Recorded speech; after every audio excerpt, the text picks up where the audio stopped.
Senators question U.S. penalties against Wall Street banks as too lenient. A bipartisan pair of lawmakers on Tuesday questioned the Justice Department's prosecutions of large financial institutions, raising concerns that recent settlements have fallen short of holding Wall Street accountable for wrongdoing. These are Senators Sherrod Brown, Democrat from Ohio, and Charles E. Grassley, Republican from Iowa. And they sent a letter to the U.S. Attorney General, Eric Holder, regarding the relatively small settlements to like HSBC for major crimes of money laundering, for terrorists, and for drug cartels, and asking why they're only giving them small fines. They said, quote, "The nature of these settlements has fostered concerns that too big to fail Wall Street banks enjoy a favored status in statute and in enforcement policy," the senators wrote in the letter. "This perception undermines the public's confidence in our institutions and the principle that the law is applied equally in all cases."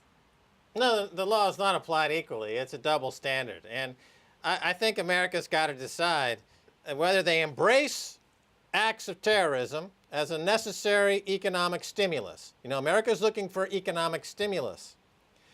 Terrorism, using the broken window Keynesian theory, is a stimulus. The banks like HSBC are willing to underwrite terrorism. They've been caught underwriting terrorism. That's an economic stimulus. So the American Congress needs to go on TV and say, we embrace terrorism. Don't be selective about it and say, we want a certain terrorism, but we don't like these terrorists. That's the recipe for economic malaise. Embrace your inner terrorist. Chuck, Senator Woolsey, what's his name? Grassley. Grassley, embrace terrorism.